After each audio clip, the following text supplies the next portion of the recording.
nós queremos, Deus, nesse momento ouvir a Tua voz. Vem falar conosco através da Tua palavra, Senhor. Vem nos alimentar. Nesse momento, Deus, junto com a Tua igreja, nós queremos levantar um clamor agora pelo filho do nosso pastor Thales, o Kalel. Nós não sabemos, ele passou mal agora. Nosso pastor está levando ele para uma unidade de pronto atendimento, mas a Tua igreja está clamando a Ti, Senhor.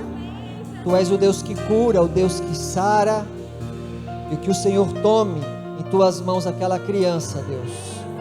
Que o Senhor dê fortaleza ao coração do nosso pastor, de sua esposa, da Sheila.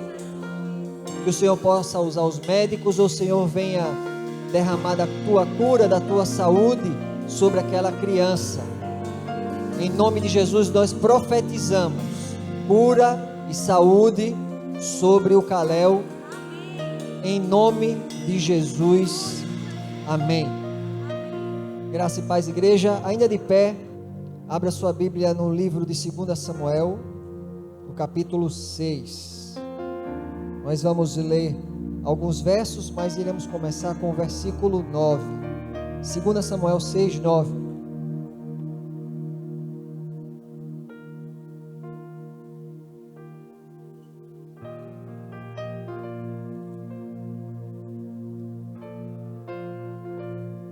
Se você achou, diga amém. 2 Samuel capítulo 6, versículo 9 diz: Naquele dia Davi teve medo do Senhor e se perguntou: como vou conseguir levar a arca do Senhor? Você pode se assentar glorificando a Deus. Irmãos, nesse contexto, nós temos o rei Davi tentando levar a arca de Deus com os melhores guerreiros que ele possuía. O texto vai nos dizer que eram 30 mil homens para Jerusalém. Mas a gente vê nesse texto uma tragédia acontecer. O carro de bois que estava levando a arca, ele tropeça e um dos homens que estava à frente ali daquela arca resolve segurá-la e ele é fulminado pelo ato de tocar na arca. O nome desse homem, o texto vai falar que era Uzá. Mas por que isso aconteceu? O Senhor tinha estabelecido que a arca deveria ser levada nos ombros, portanto seriam 4 homens para levar a arca e não bois ou carro. A arca, ela simbolizava a presença do Altíssimo e ela deveria ser levada por gente, por pessoas, e não por animais ou carros. Nós vemos que Davi, ele tinha excelentes intenções ao tentar levar a arca com 30 mil guerreiros, 30 mil homens, mas preste atenção nisso. Boas intenções não são válidas quando desobedecemos às ordens de Deus. Desobedecer a Deus com boas intenções não vai nos isentar das consequências da desobediência. Certa feita, eu já contei aqui um testemunho, eu comprei um instrumento musical no exterior e a Receita Federal confiscou meu instrumento. Era um instrumento que eu tive que vender todos os meus instrumentos para comprar e ainda fazer um empréstimo, e passei 3 anos ainda para pagar um empréstimo, altíssimo valor. E eu, diante daquela resolução, da liberação lá em São Paulo, a auditora fiscal disse para mim que eu precisava ter um documento de exportação e eu não tinha. E ela disse para mim assim, uma frase que soou na minha mente. Ela disse: a ignorância da lei não o isenta de sofrer a penalidade nela contida. Ela disse isso, disse passar bem, e desligou. Não interessa se eu ou você conhecemos a lei, todos nós iremos sofrer a penalidade da lei. É importante, é imperativo que nós conheçamos. Por exemplo, todos nós somos regidos pela lei da gravidade. Se eu soltar aqui a máscara, ela cai. Não tem como alguém, por exemplo, subir na torre da TV Gazeta e dizer: eu vou pular e a partir de hoje essa lei, eu vou quebrar essa lei. Eu vou pular e eu não vou mais me submeter a essa lei. Não há como. E nós temos aqui a nossa lei. E você conhecendo ou não, conhecendo ou não, nós vamos ser submetidos pelo que essa lei rege. E aquele homem foi submetido a isso. O Senhor tinha dito: olha, vocês têm que levar a arca com homens. E ao colocar a arca em cima de bois e de carros, ao tropeçar, ele tocou na arca e foi fulminado. Questão de desobediência. E eu aqui abro um parêntese importante, e eu quero que você preste atenção nisso em nome de Jesus, com relação a isso, porque tem muita gente evangelizando na internet, dizendo coisas lindas, palavras abençoadas, só que às vezes no final da palestra, ele diz o seguinte: você não precisa de igreja, você não precisa de pastor, você não precisa congregar. Eu já ouvi muito isso. E as pessoas chegam cheias de marcas, de traumas, de mágoas, partilhando como elas foram machucadas em alguma comunidade, em alguma igreja. E elas dizem assim: eu não preciso de igreja, vou assistir à distância, eu só preciso de Deus, não quero mais me envolver com a igreja, não vou ser mais magoado por ninguém. Meus queridos irmãos, a arca de Deus, a presença de Deus é levada por gente. Você pode até colocar uma armadura e você se blindar para que ninguém te magoe, mas também você não poderá desfrutar da bênção de ser amado por outro. Você pode se fechar com medo de ser ferido mais uma vez, com medo de chorar, mas você também estará privado de alegria e de sorrisos que só existem em comunhão de pessoas. É por isso que em 1 João, no capítulo 4, versículo 20, a palavra de Deus diz assim: pois quem não ama seu irmão, a quem vê, não pode amar a Deus, a quem não vê. Se para Jesus existia um Judas, um traidor, também houve um João, que se deitava a cabeça no peito de Jesus. Não é por causa de um que fere que você deixará, o que Jesus se deixou, de não se alegrar com os outros 11 discípulos. Jesus, ele foi revelado no caminho de Emaús apenas quando ele estava à mesa, em momento de comunhão, no momento de partilhar a refeição. A Bíblia diz: então os olhos deles foram abertos, no momento em que Jesus parte o pão. E tem muita gente achando que vai levar a presença de Deus e quer fazer isso sozinho. Entenda esse mistério da arca. Eram 4 pessoas carregando a arca e a presença de Deus ia no meio das pessoas. E a minha primeira oração nessa noite é que, apesar dos traumas que porventura você tenha passado em alguma comunidade, ou até mesmo aqui, você e eu possamos nos abrir para relações de amizades, de comunhão profundas e significativas. E isso pode ser muito curador para a nossa alma. E meu irmão, minha irmã, não se isole, não perca essa dimensão da vida, né? Olhe ao seu redor e veja a linda família que Deus nos deu. E ao invés de reclamar, como muitos dizem: eu não sou amado, eu não sou visto, faça uma coisa: ame melhor a partir de hoje, ame melhor a partir de agora. Amém? Você quer fazer isso? Porque a semente do amor, ela nunca falhou em florescer. Aqueles que plantam o amor, certamente colherão os seus frutos. Eclesiastes capítulo 4, 9 e 10 diz: melhor é serem 2 do que 1, porque tem melhor paga do seu trabalho. Porque se um cair, o outro levanta o seu companheiro, mas ai do que estiver só, pois caindo não haverá outro que o levante. Hoje podemos chorar, mas amanhã iremos dar risada juntos. Hoje eu te dou a minha mão, o meu ombro, amanhã sou eu que posso precisar do seu. E nisto tudo, Jesus é revelado a nós e ao mundo. Fecho parênteses, vamos voltar para o texto, versículo 10 agora, do texto de 2 Samuel. Nós lemos o 9, Vamos continuar agora o texto, versículo 10 até o 12. Diz assim: por isso ele, Davi, desistiu de levar a arca do Senhor para a cidade de Davi. Em vez disso, levou-a para a casa de Obed-edom de Gate. A arca do Senhor ficou na casa dele por 3 meses, e o Senhor o abençoou e a toda a sua família. E disseram ao rei Davi: o Senhor tem abençoado a família de Obed-edom e tudo o que ele possui, por causa da arca de Deus. Observe que Davi, ele desistiu justamente por essa tragédia, pelo trauma que aconteceu entre ele e os seus guerreiros.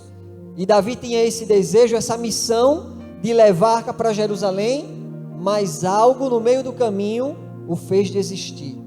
Quem sabe nessa noite você desistiu de algo. Quem sabe nessa noite, como Davi, alguma tragédia, algum problema tirou de você os seus sonhos, os seus desejos, mas Deus pode restaurar isso nessa noite. E Davi percebeu que a presença de Deus fez a casa de Obed-edom prosperar. E nisso ele retoma o seu plano, e a Bíblia diz no verso 12: então Davi, com grande festa, foi à casa de Obed-edom e ordenou que levasse a arca de Deus para a cidade de Davi. E hoje é noite de festa para você retomar o caminho com o Senhor. O caminho daquele que você, porventura, de algum momento, por causa de uma tragédia, você deixou lá atrás. Você desanimou, você desistiu.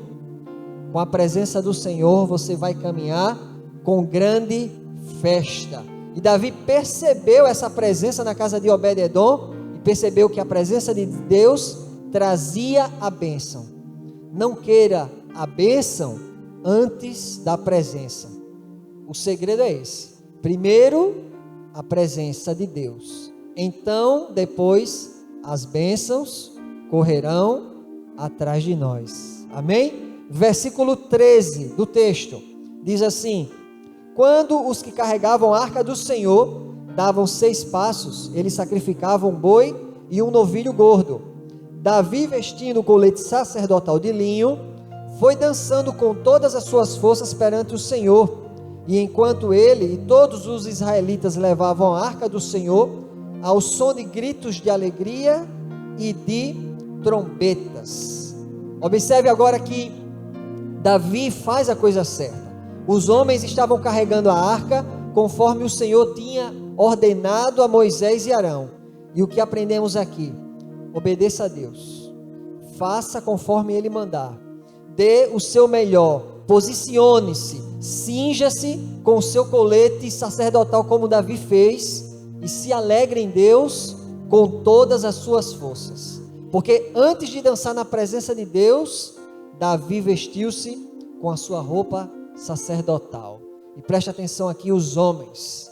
O mundo sofre quando homens não tomam sua postura de sacerdotes. E hoje eu e você viemos aqui para ouvir de Deus. Tome seu colete de sacerdote, cinja-se, tome a sua postura, a sua posição no seu lar. Os irmãos, cadê os irmãos? Diga amém, irmãos. Amém. Versículo 16, já eu chego nas irmãs. Versículo 16. Aconteceu que entrando na arca do Senhor, na cidade de Davi, Mical, filha de Saul, observava de uma janela. E ao ver o rei dançando e celebrando perante o Senhor, ela o desprezou em seu coração. Eles trouxeram a arca do Senhor e a colocaram na tenda que Davi lhe havia preparado. E Davi ofereceu holocaustos e sacrifícios de comunhão perante o Senhor. Após oferecer os holocaustos e os sacrifícios de comunhão, ele abençoou o povo em nome do Senhor dos Exércitos. E deu um pão, um bolo de tâmaras e um bolo de uva passas a cada homem e a cada mulher israelita. Então todo o povo partiu, cada um para a sua casa. Voltando Davi para casa, para abençoar sua família, Mical, filha de Saul, sai ao seu encontro e lhe disse: como o rei de Israel se destacou hoje, tirando o manto na frente das escravas de seus servos, como um homem vulgar. Irmãos, a irmã Mical ficou irritada por ver o seu marido se alegrando na presença de Deus. Isso é interessante porque enquanto muitas irmãs oram pelo marido que não é convertido, oram pelo marido que se embriaga, pelo marido que está fora de casa, a irmã Mical ficou chateada porque Davi era crente. Vai entender isso. Observe no texto que Davi abençoa todo o povo em nome do Senhor, e diz o texto: voltando Davi para casa, para fazer o quê? Para abençoar sua família. O que é que a irmã faz? Falta sabedoria, né, irmão? O marido chega para abençoar a esposa e a família, ela já recebe o marido como? Reclamando, murmurando. E agora a pergunta vai para as irmãs. Irmãs, como é que você tem recebido o seu marido em casa, minha irmã? Provérbios 27, versículos 15 e 16 diz assim: a esposa briguenta é como o gotejar constante num dia chuvoso. Detê-la é como deter o vento, como apanhar óleo com a mão. É a famosa esposa goteira, o dia todinho falando a mesma coisa. Aqui eu sei que não tem dessa qualidade dessas irmãs, não tem. Mas tem umas irmãs que ficam aí gotejando, conforme o texto diz, dia e noite. Passa 10 anos e a irmã lá gotejando a mesma coisa. Chega no final da vida, o mesmo assunto. O marido está lá, a irmã, lembra daquele dia, 1874, e a mesma goteira. Mas aqui não tem não, em nome de Jesus. Aqui é tudo abençoada, só fala a bênção para os maridos, glória a Deus. As irmãs daqui são a de Provérbios 31, versículo 10. Uma esposa exemplar, feliz quem a encontrar, é muito mais valiosa que os rubis. Seu marido tem plena confiança nela e nunca lhe falta coisa alguma. Ela só lhe faz o bem e nunca o mal, todos os dias da sua vida. O verso 26 diz: fala com sabedoria e ensina com amor. Verso 28 e 29 de Provérbios 31, ela diz: seus filhos se levantam e a elogiam. Seu marido também a elogia, dizendo: muitas mulheres são exemplares, mas você a todas supera. E aqui, irmãos, varões de Deus, Salomão nos ensina o bizu da vitória. Elogia tua esposa, vaso. Elogia tua esposa. Tem homem, irmãos, que precisa talvez essa mudança de Deus na vida, ser mais gentil, ser mais amoroso, ser mais afetuoso, ser mais atencioso. E as irmãs dizem glória a Deus por isso. Não se apegue àquela famosa síndrome da Gabriela: eu nasci assim, porque eu cresci assim, eu sou mesmo assim, e eu vou ser sempre assim. Todos nós podemos mudar, e mudar é uma decisão. Certa feita eu passando por um momento muito difícil na vida, e mesmo assim de cabeça dura, eu sem aceitar meus erros, o orgulho, eu ouvi de alguém que disse assim para mim: cada um tem a vida que merece. Aquilo ali, irmão, foi um verdadeiro nocaute no meu coração. Foi forte, forte. Cada um tem a vida que merece. E o que é que nós aprendemos com isso?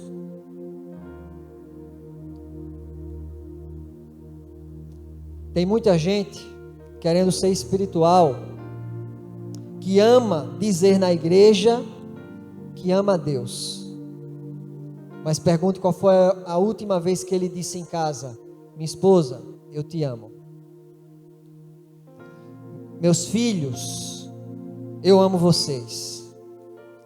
Isso é ser espiritual. E preste atenção aqui no texto, porque a Bíblia vai dizer que Davi amava Mical. O pai de Mical, Saul, ele pediu uma espécie de dote para dar a mão de sua filha para ele. Saul pediu o prepúcio de 100 homens pela filha dele. Davi trouxe 200. Você anota o texto, depois você pode ler em casa, em 1 Samuel capítulo 18, verso 27 diz assim: Davi e seus soldados saíram e mataram 200 filisteus. Ele trouxe os prepúcios e o apresentou-os ao rei, para que se tornasse seu genro.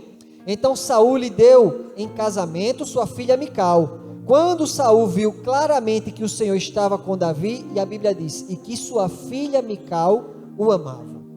Davi amava Mical, Mical amava Davi. Assim foi o começo desse romance. E observe que Saul diz, a Bíblia diz, Saul viu claramente que o Senhor estava com Davi e que sua filha Mical o amava. Um homem que ama a Deus e que o Senhor é com ele. Um homem que ama sua mulher e é amado por ela. Uma vida maravilhosa de Davi. Mas chegou um tempo em que Saul perseguiu Davi e Davi teve que fugir. E nesse meio tempo, o que é que faz Saul? Ele entregou Mical para ser mulher de um outro homem. Em 1 Samuel 25:44 diz assim: Saul, porém, tinha dado sua filha Mical, a Bíblia diz, mulher de Davi, a Paltiel, filho de Laís de Galim. E em 2 Samuel 3:14, Davi vai atrás da sua amada Mical e resgata. E diz assim: e Davi enviou mensageiros a Isbosete, filho de Saul, exigindo: entregue-me minha mulher Mical, com quem me casei, pelo preço de 100 prepúcios de filisteus. E eu quero fazer uma pergunta aos casados.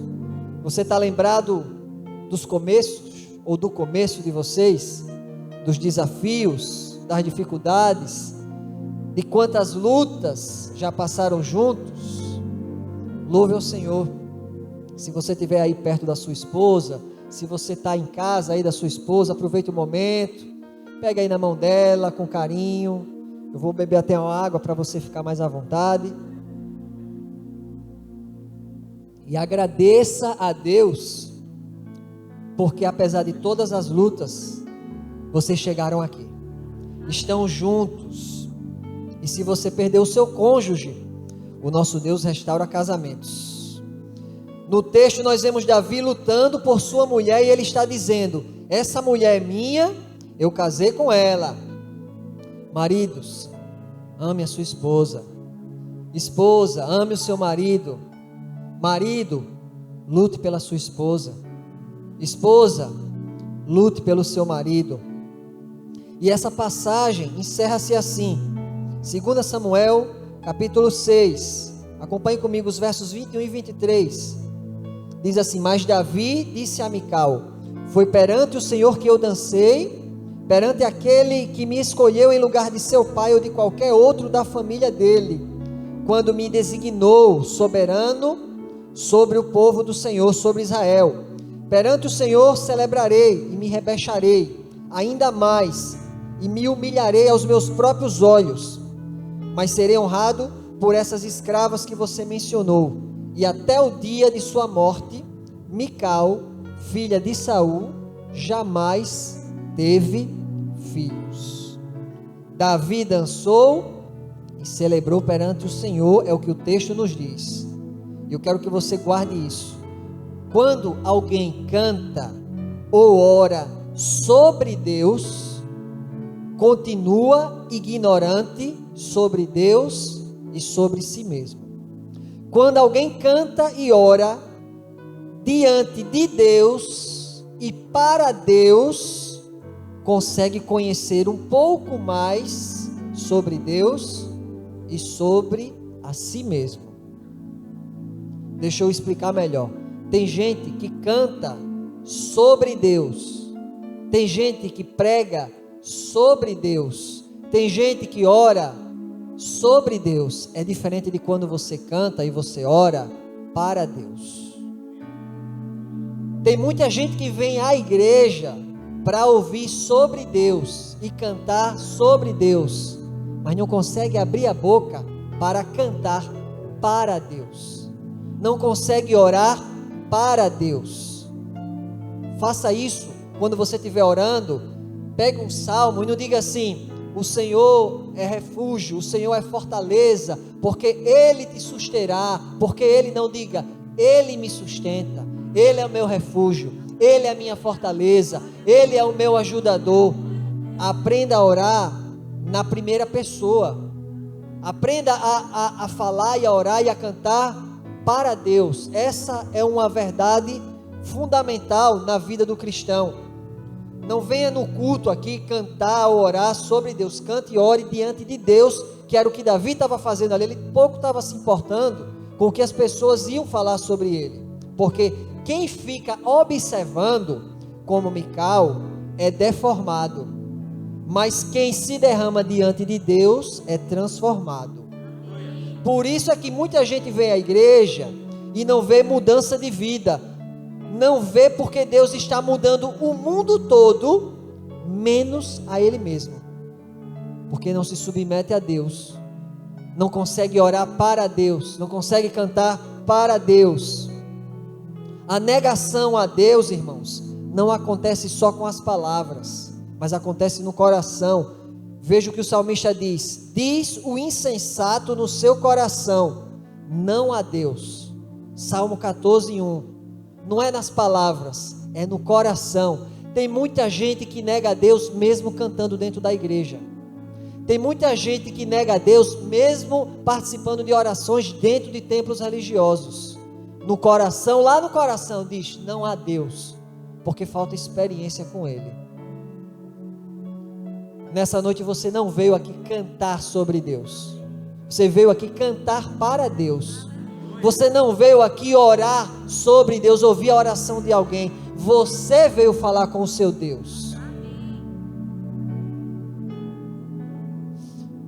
É gente que está no culto, que está ouvindo a mensagem, cantou umas músicas, mas ainda não tem essa experiência, porque nunca se entregou verdadeiramente para Jesus. Tiago 1, capítulo 1, versículos 22 ao 24 diz: sejam praticantes da palavra e não apenas ouvintes, ele diz, enganando-se a si mesmos. Aquele que ouve a palavra, mas não a põe em prática, é semelhante a um homem que olha a sua face no espelho e depois de olhar para si mesmo, sai e logo esquece a sua aparência. E infelizmente tem muita gente se enganando com a religião. Mas Jesus está aqui para nos dar vida e vida em abundância.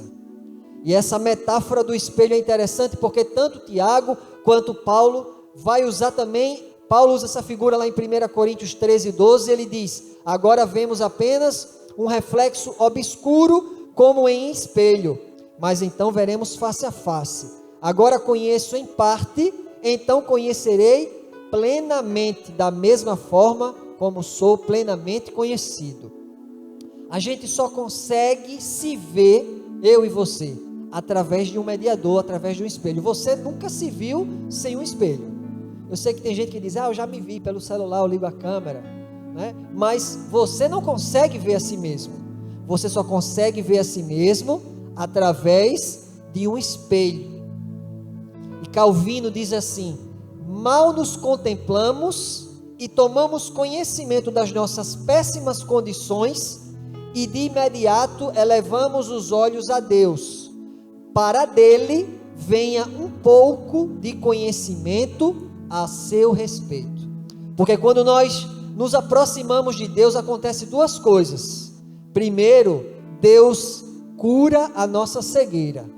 E segundo, Ele ilumina os nossos olhos para que possamos conhecer a Ele e a nós mesmos. Porque enquanto estamos cegos, nós não conseguimos enxergar nenhuma luz. Enquanto alguém está cego, pode ter a luz que for, não enxergará nada. E quando nós podemos ver, quando a nossa visão é restaurada, se Deus não nos iluminar, nós continuaremos vivendo em profunda escuridão, ainda que nós tenhamos olhos. E o mesmo Calvino, ele continua: o homem jamais pode ter claro conhecimento de si mesmo, se primeiramente não contemplar a face do Senhor, e então descer para examinar a si mesmo. Ele diz assim: porque a arrogância está arraigada em todos nós. Salmo 19, versículo 8: os preceitos do Senhor são justos e dão alegria ao coração. Os mandamentos do Senhor são límpidos e diz assim, e trazem luz aos olhos. Se o Senhor, irmãos, não nos curar da nossa cegueira, não percebemos a luz transformadora de Deus. Quando aprendemos a dirigir, você vai fazer a autoescola, o instrutor do carro, pelo menos comigo foi assim, me ensinou a usar todos os espelhos, e depois ele disse para mim assim, cuidado que há um ponto cego, em determinado ponto, você pode estar escondido um carro, e você não irá ver, tenha muito cuidado com o ponto cego quando você estiver dirigindo, e não há melhor pessoa na nossa casa, para nos mostrar os nossos pontos cegos, do que o nosso cônjuge, que sabe quem a gente é. Eu me lembro do testemunho do cantor Thales Roberto, ouvindo o DVD, o podcast do Jesus Cop, do Douglas Gonçalves, e aí ele diz que passou muito tempo fazendo uma turnê, 30 dias fora, e as pessoas elogiando ele, você canta muito, você é abençoado, você prega muito, você é lindo, maravilhoso, isso. E ele disse, quando eu cheguei em casa depois de 30 dias, a mulher, tá suja a roupa dos meninos, não bota a toalha na cama, o menino fez cocô, vai limpar, você sujou a pia, tá cheia de prato, vai lavar. Aí ela não sabe o que as pessoas estão dizendo sobre mim, eu sou um grande cantor. E ele diz algo interessante, ele diz, quando você for fazer a sua obra missionária, quando você vai cantar ou pregar, faça o seguinte, cante um dia e depois volte para sua casa, para você ouvir quem você realmente é, porque a sua esposa e o seu esposo, eles sabem quem você é. Todos nós temos pés de barro. Ele disse, eu passo muito tempo fora e as pessoas começam a elogiar, mas quando chega em casa, a nossa esposa sabe quem a gente é, o esposo sabe quem a mulher é. A gente tem os pontos cegos, e o resultado disso, diz o texto, é que Mical, após esse comentário com o marido, nunca teve filhos. Mical nunca produziu, ela se torna uma pessoa estéril, e orações são interrompidas quando não há respeito no lar, quando não há honra, e o resultado disso é esterilidade. Nada se produz, porque ela que observa da janela, que critica, fica ali jogando aquelas palavras contra o próprio marido, enquanto o marido permanece ali diante de Deus adorando. Quem vive na presença de Deus, irmãos, como Davi, tem um coração abençoador. Agora, quem toma a postura de Mical, de criticar, de murmurar, geralmente são pessoas amargas, pessoas estéreis, pessoas que não produzem nada. Eu nunca vi alguém que é bom em crítica e é bom em alguma coisa na vida. Gente que critica não produz nada. O matemático e teólogo francês Blaise Pascal, ele diz assim: não somente não conhecemos a Deus senão por Jesus Cristo, mas não nos conhecemos a nós mesmos senão por Jesus Cristo. Não conhecemos a vida, a morte senão por Jesus Cristo. Ele diz: fora de Jesus Cristo não sabemos o que é nem nossa vida, nem nossa morte, nem Deus, nem nós mesmos. Andamos em completa escuridão. A equipe de louvor pode subir.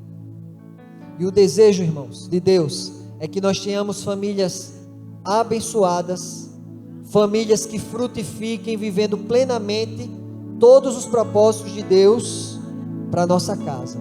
E eu finalizo com o texto de Salmo 139, eu quero que você abra, versículos 17 e 18. Salmo 139, versículo 17 e versículo 18. Diz assim: como são preciosos para mim os teus pensamentos, ó Deus, como é grande a soma deles. Se eu os contasse, seriam mais do que os grãos de areia.